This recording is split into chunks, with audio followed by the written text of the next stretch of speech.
Broadcasting Region 1. Region 1. This is BBS. Bicol Broadcasting Systems Incorporated. DWLV. 91.9 megahertz. Your news and music stations. BBS. Basta Bareta. Sigurado.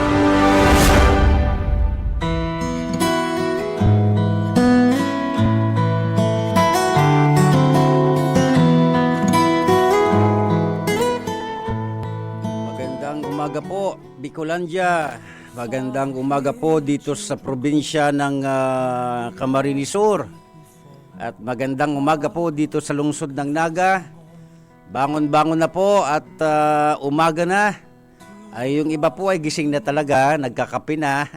At ang iba ay naghahanda na para yung mahilig mamalingki ng maaga dyan sa public market ng Naga City para doon ay pumunta sa bagsakan dahil nakamumura po mga sariwang gulay, sariwang prutas. At ang iba naman ay tulog pa, no? Lalo na po ngayon, holiday, dahil ito ang pinakaaabangan ng mga kabataan, para makatulog, makalakwatsa.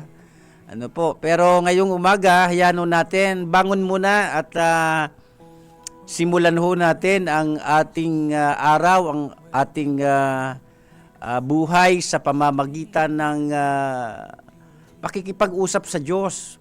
Maya-maya pagka nakapanalangin na po kayo, pwede namang maidlip uli, para mas maganda po na ang bawat umaga natin ay pinasisimulan po natin na tayo ay mayroong pakikipag-ugnayan sa ating Ama sa Langit.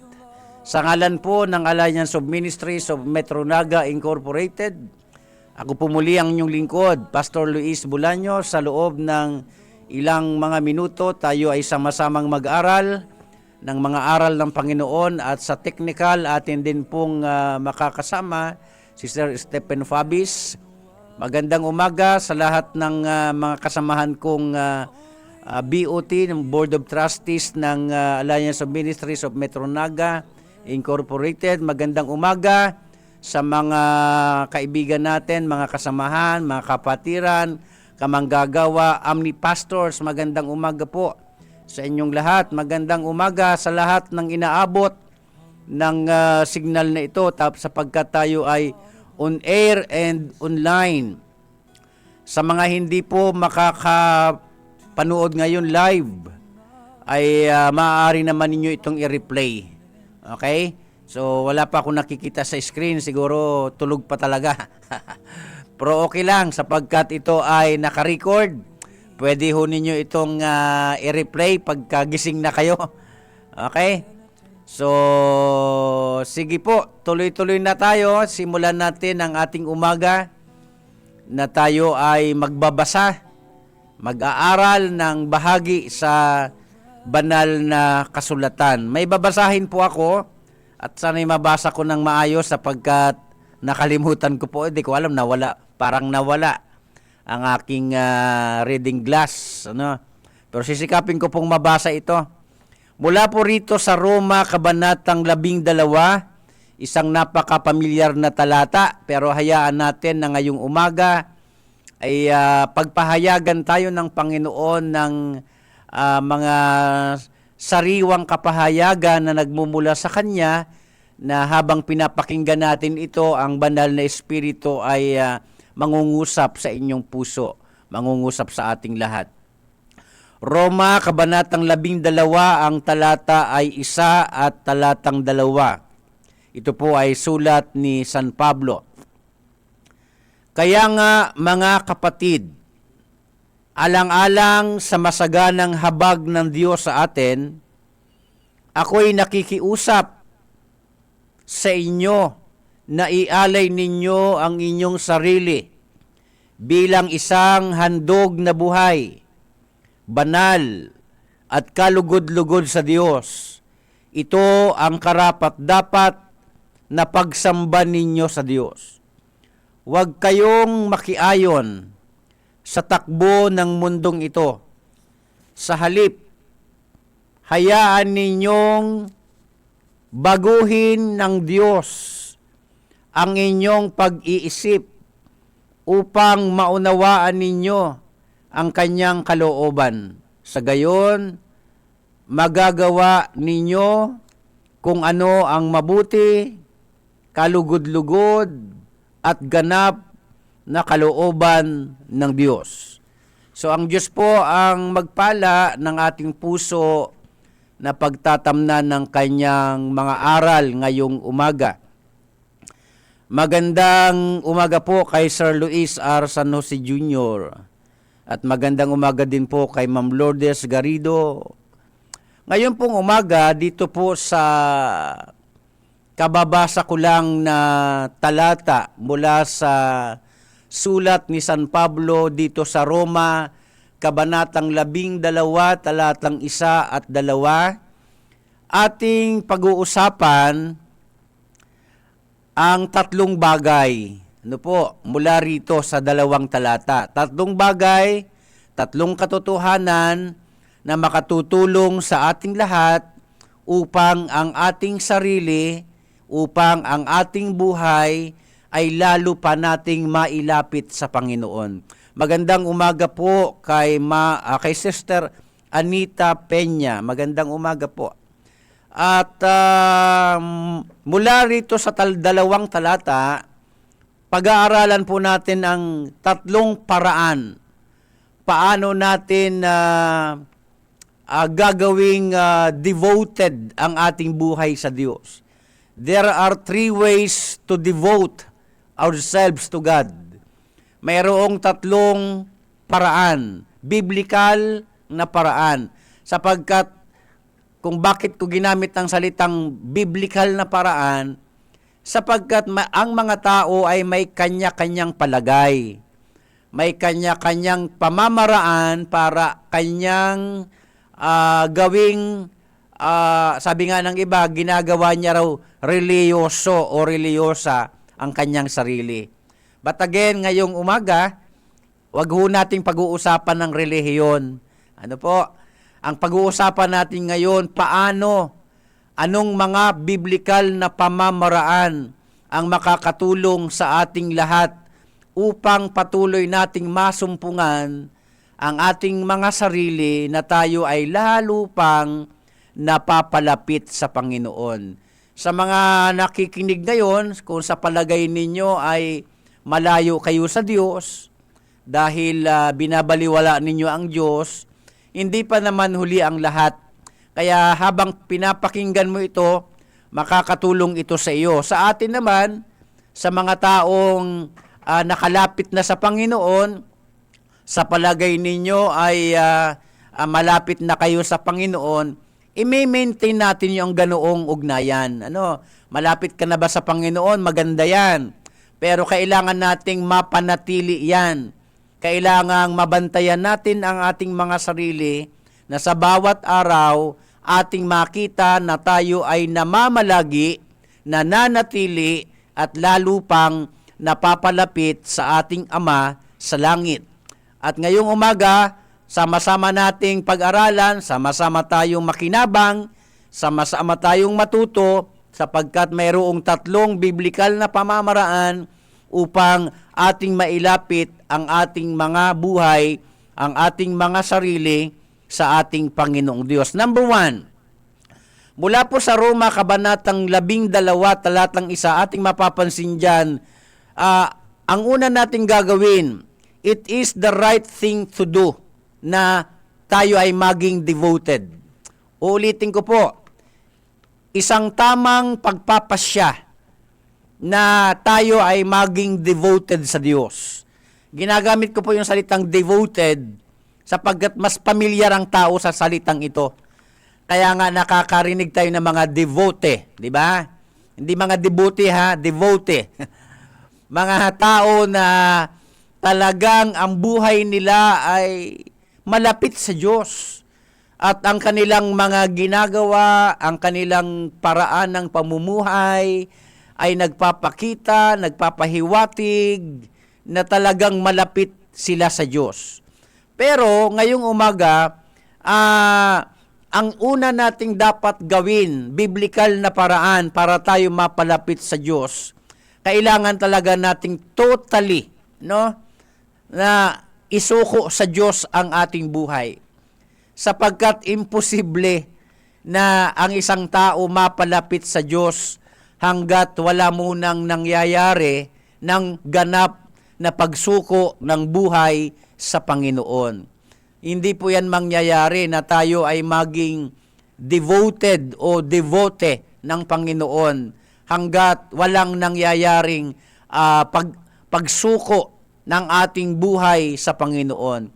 Kaya gusto kong sabihin sa inyo, mga minamahal kong mga tagapakinig, na ang pagsuko ng buhay sa Diyos ay isang mabuting bagay. Ano po? Actually, ito ang isa sa pinaka matalinong magagawang desisyon ng tao.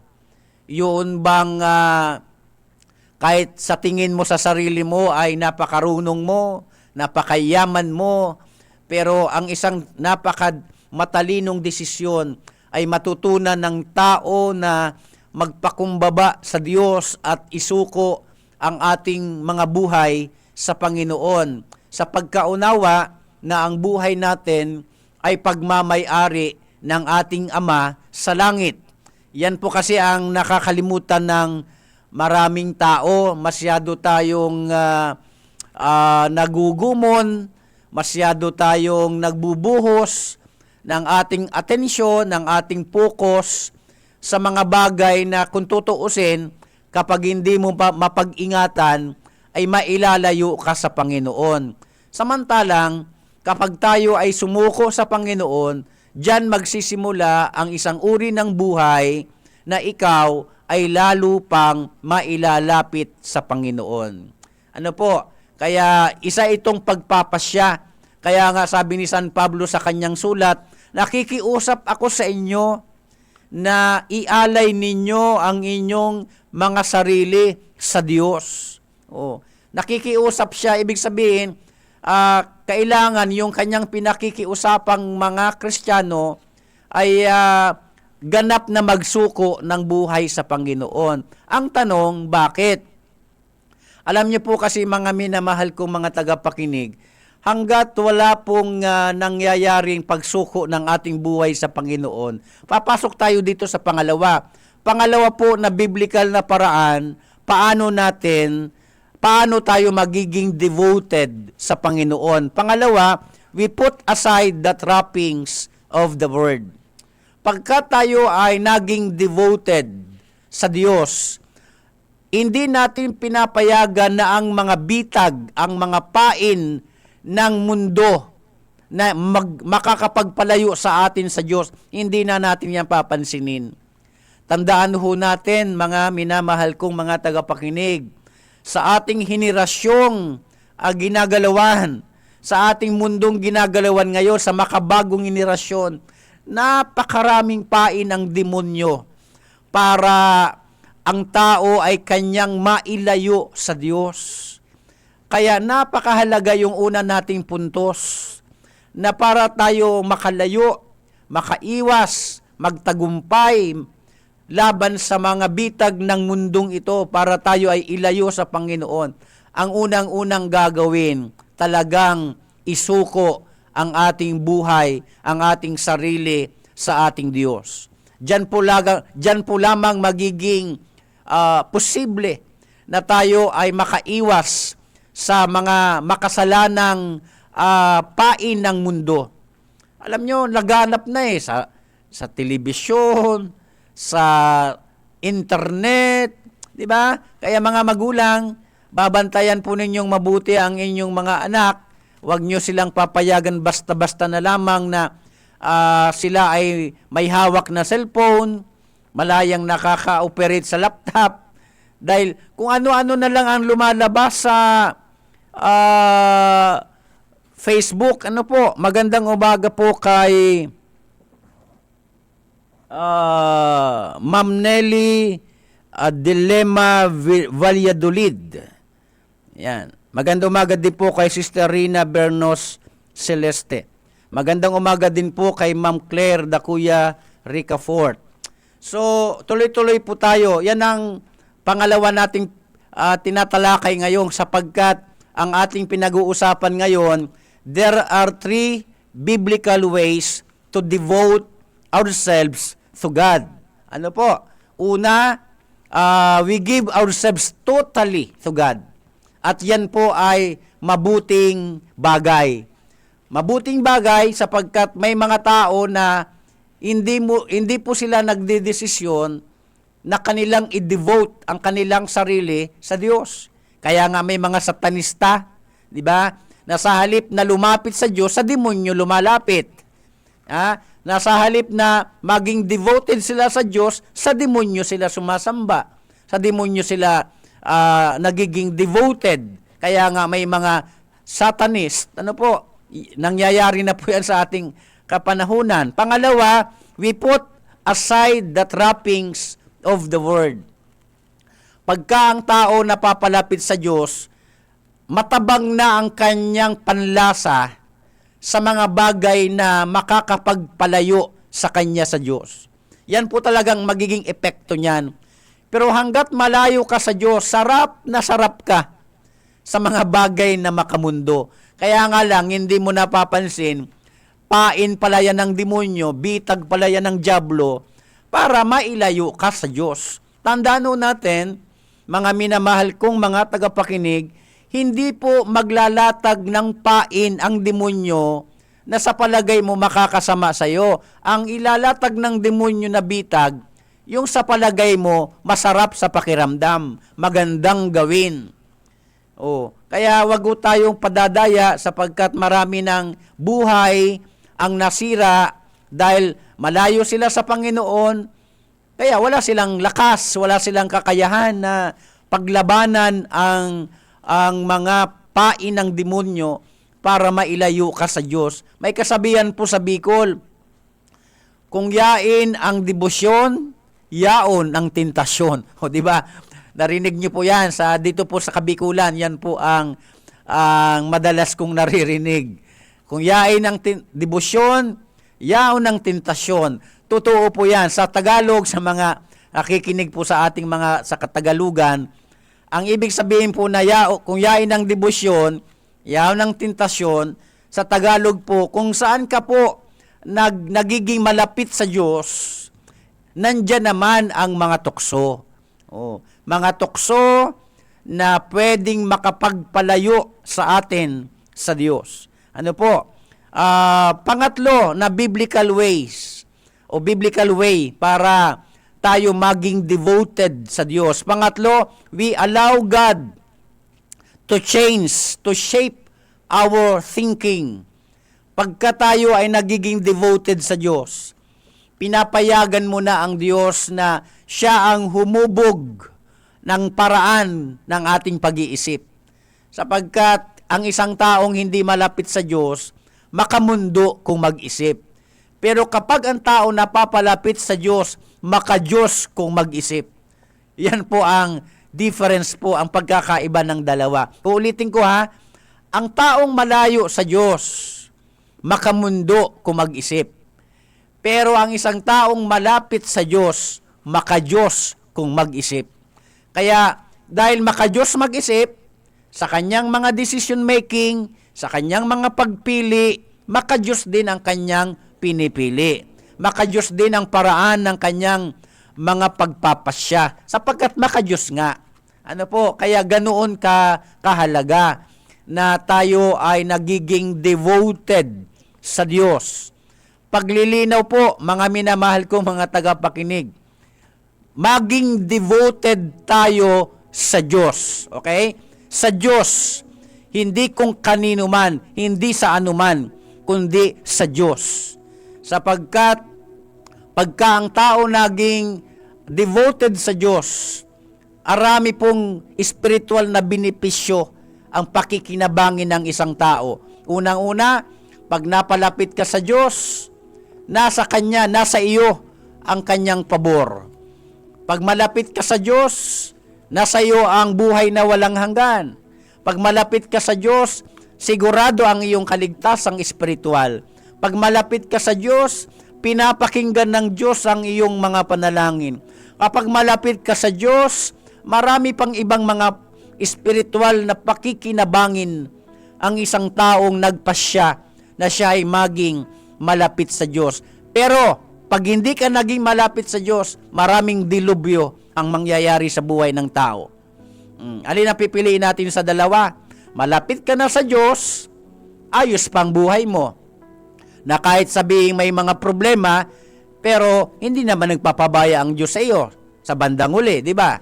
O bagaman pinadadaan ng Diyos ang taong malapit sa Kanya sa pagsubok, dahil sinusubok lang ang pananampalataya. Pero pagkatapos niyan, makikita mo ang pagmamahal ng Panginoon. Mararanasan mo kung paano ka pinangangalagaan ng Panginoon.